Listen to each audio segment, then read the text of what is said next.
4, 3.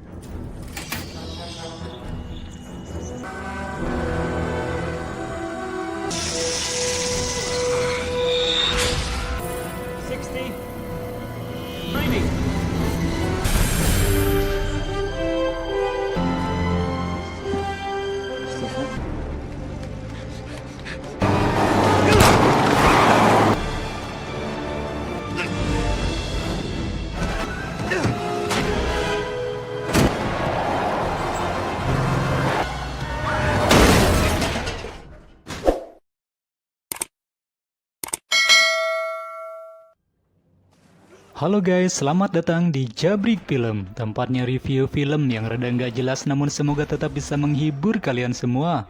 Gimana kabarnya? Semoga selalu sehat, dipanjangkan umurnya dan juga tercapai semua harapan dan juga cita-citanya. Amin.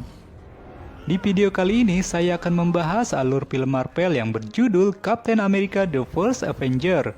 Film ini menceritakan tentang seorang pria bertubuh pendek dan juga kurus yang ingin menjadi seorang prajurit.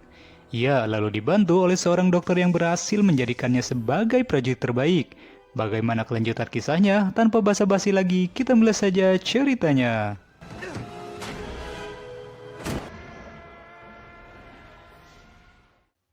Di awal film diperlihatkan beberapa ilmuwan yang berhasil menemukan sebuah penemuan penting yang selama ini mereka cari yang menghilang selama puluhan tahun. Scene lalu berganti ke tahun 1942, tepatnya di Norwegia, yang telah dikuasai oleh pasukan Nazi. Diperlihatkan seorang jenderal Nazi yang bernama Johann Schmidt datang ke sebuah tempat untuk mencari sebuah benda pusaka yang disebut Tesseract.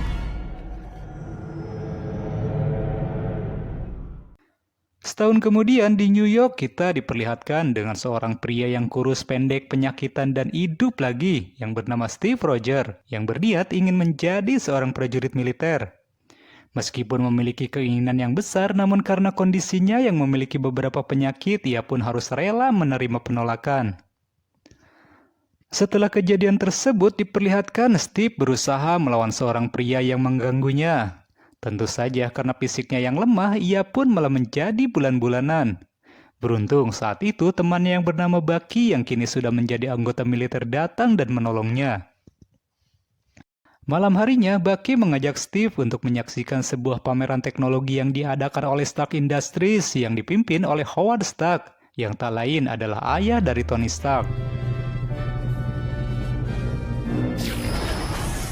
Di sini, tekad Steve untuk menjadi seorang prajurit pun kembali menggebu. Tak sengaja hal tersebut pun didengar oleh seorang ilmuwan yang bernama Dr. Abraham Erskine. Dr. Erskine pun menghampiri Steve yang ada di ruangan pemeriksaan. Ternyata Dr. Erskine mengetahui tentang kebohongan-kebohongan yang Steve lakukan selama 5 kali di 5 lokasi yang berbeda. Hal tersebut sengaja Steve lakukan agar ia bisa lolos menjadi prajurit militer. Bukannya marah, Dr. Erskine justru tertarik dengan Steve karena semua kebohongan yang ia lakukan membuktikan kalau Steve merupakan orang yang pantang menyerah demi menggapai sebuah impiannya. Di sana, Dr. Erskine pun menawarinya satu kesempatan. Sementara di tempat lain, tempatnya di markas Hydra, Smith yang dibantu oleh Dr. Zola berhasil menciptakan sebuah energi tanpa batas yang ia ekstrak dari Tesseract. Mereka pun berniat untuk menciptakan senjata paling mematikan.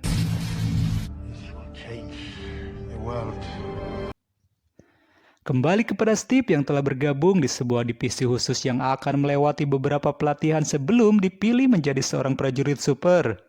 Divisi ini diawasi oleh agen Carter yang ternyata adalah seorang wanita.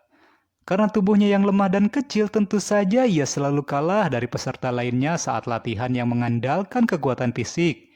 Namun beruntung saat latihan yang mengandalkan akal dan strategi, Steve lah yang terhebat.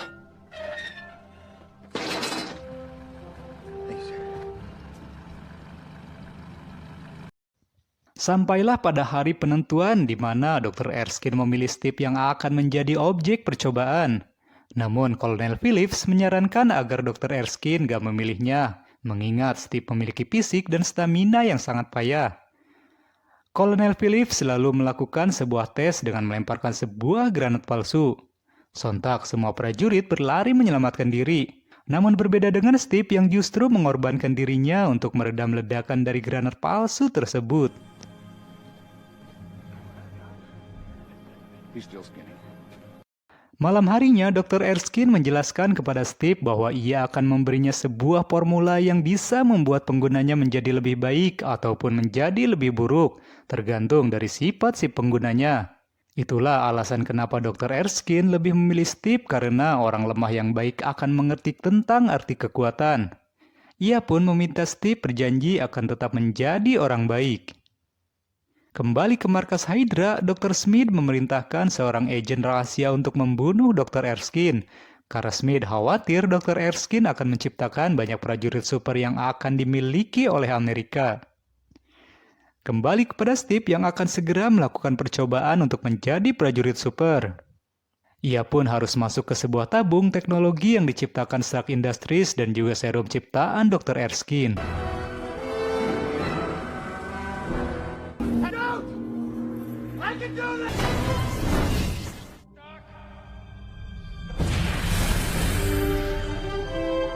Steve pun berhasil melewati percobaan itu dan berhasil mengubahnya menjadi pria yang sangat kekar.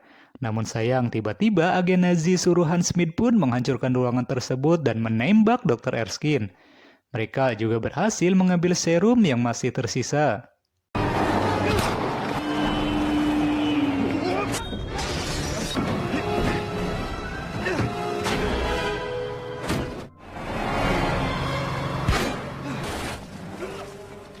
Steve pun berhasil menangkap si agen rahasia tersebut. Namun sayang, sebelum ia mengorek informasi tentang siapa motif di balik kejadian ini, si agen pun bunuh diri dengan racun yang telah ia persiapkan. Sementara di markas Hydra, Smith kedatangan beberapa petinggi Nazi. Hitler yang sangat marah dan berniat menghentikan Smith karena telah melakukan beberapa serangan tanpa izin dari Hitler. Smith yang gak terima langsung menggunakan senjata yang telah Hydra ciptakan untuk membunuh para petinggi Nazi. Kembali kepada Steve yang mendapatkan kabar bahwa sahabatnya yaitu Bucky telah tewas dan beberapa prajurit yang dikirim telah disandra oleh Hydra. Ia pun akhirnya memutuskan untuk pergi ke markas Hydra untuk menyelamatkan mereka semua. Sebelum sampai ke lokasi, pesawat yang ia tumpangi diserang oleh Hydra, sehingga Steve pun memutuskan untuk terjun seorang diri.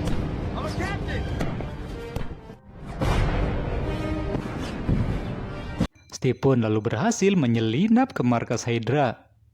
Ia juga berhasil mengambil senjata Hydra yang berisi energi Tesseract. Steve pun akhirnya berhasil menemukan para sandera dan berhasil menyelamatkan mereka semua. Setelah menyelamatkan para sandera, Steve pun mencari Bucky. Sementara para prajurit yang ia bebaskan melakukan penyerangan terhadap para pasukan Hydra. Kembali kepada Steve yang berhasil menemukan Bucky yang ternyata masih hidup. Steve dan Bucky yang berusaha mencari jalan keluar nggak sengaja bertemu dengan Smith dan juga Dr. Zola.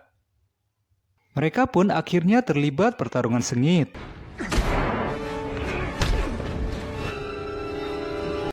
Setelah pertarungan itu, Smith pun pergi melarikan diri. Demikiannya juga dengan Steve dan Bucky yang bergegas untuk keluar dari tempat tersebut. Sementara di barak militer, Kolonel Philip menyalahkan Carter karena perbuatannya membantu Steve sehingga membuat Steve terbunuh. Namun tak berselang lama, mereka pun dibuat terkejut dengan kedatangan Steve dan juga para prajurit yang disandra bersama dengan beberapa alat tempur yang berhasil mereka ambil dari markas Hydra. Atas keberhasilan tersebut, Kolonel Philip mulai mengakui kemampuan Steve. Ia lalu menyusun sebuah rencana untuk menyerang beberapa markas Hydra yang telah mereka ketahui. Steve lalu memilih para prajurit terbaik termasuk Bucky di dalam operasi penyerangan yang akan mereka lakukan. Keesokan harinya, Howard menunjukkan beberapa peralatan yang akan digunakan oleh Steve. Di sana, Steve tertarik dengan sebuah perisai bulat yang akan menjadi senjata pamungkasnya. Howard lalu mengatakan bahwa perisai itu terbuat dari logam yang sangat kuat yang disebut vibranium. Lalu diperlihatkanlah aksi dari Kapten Amerika dan beberapa anggota timnya untuk menghancurkan markas-markas Hydra yang tersisa. Dan semua penyerangan itu berhasil dengan sempurna. Singkat cerita, Steve dan pasukannya ditugaskan untuk menangkap Dr. Zola. karena pihak Amerika merasa ia adalah sebuah ancaman besar. Steve dan pasukannya pun mengejar Hydra yang menaiki sebuah kereta api. Namun sayang di sini Steve harus kehilangan teman baiknya, yaitu Bucky.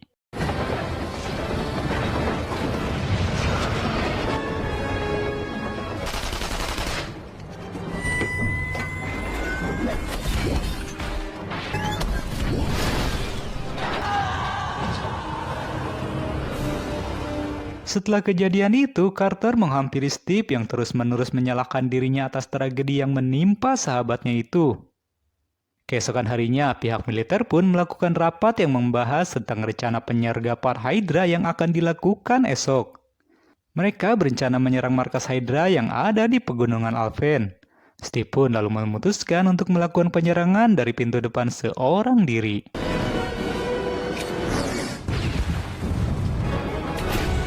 Karena jumlah pasukan Hydra yang sangat banyak, Steve pun akhirnya tertangkap. Ia pun lalu dibawa ke hadapan Smith sesuai dengan yang mereka rencanakan.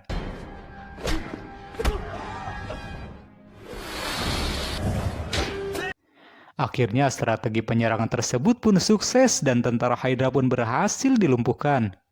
Akan tetapi, Smith berhasil melarikan diri dengan menggunakan sebuah pesawat yang membawa senjata pemusnah massal.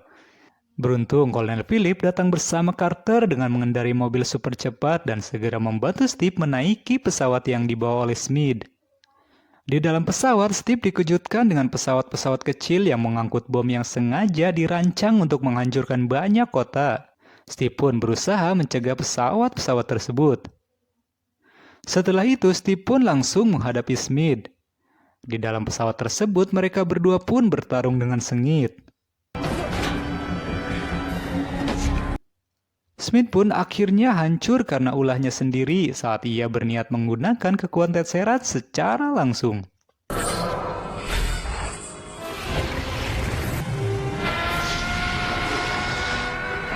Steve pun lalu berusaha mengendalikan pesawat yang sudah hampir hancur. Carter mengatakan akan meminta Stark Industries untuk menyiapkan tempat pendaratan untuk pesawat tersebut. Namun, Steve menyadari kalau pesawat itu menuju New York, maka Steve memutuskan untuk mendaratkan pesawatnya di Kutub Utara. Dan tentu saja keputusan tersebut akan mempertaruhkan nyawanya.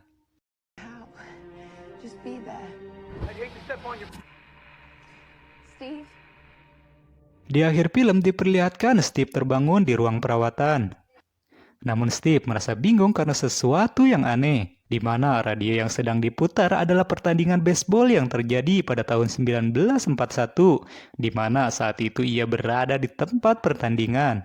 Ia pun berusaha keluar dari ruangan itu dan alangkah mengejutkannya ternyata tempat itu adalah gedung fasilitas milik Sale yang ada di masa kini. Di sana ia pun dihampiri oleh Nick Fury dan film pun tamat.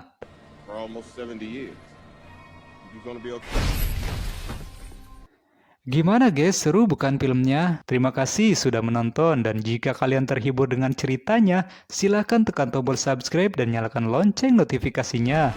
Dan sampai jumpa di video selanjutnya. Bye!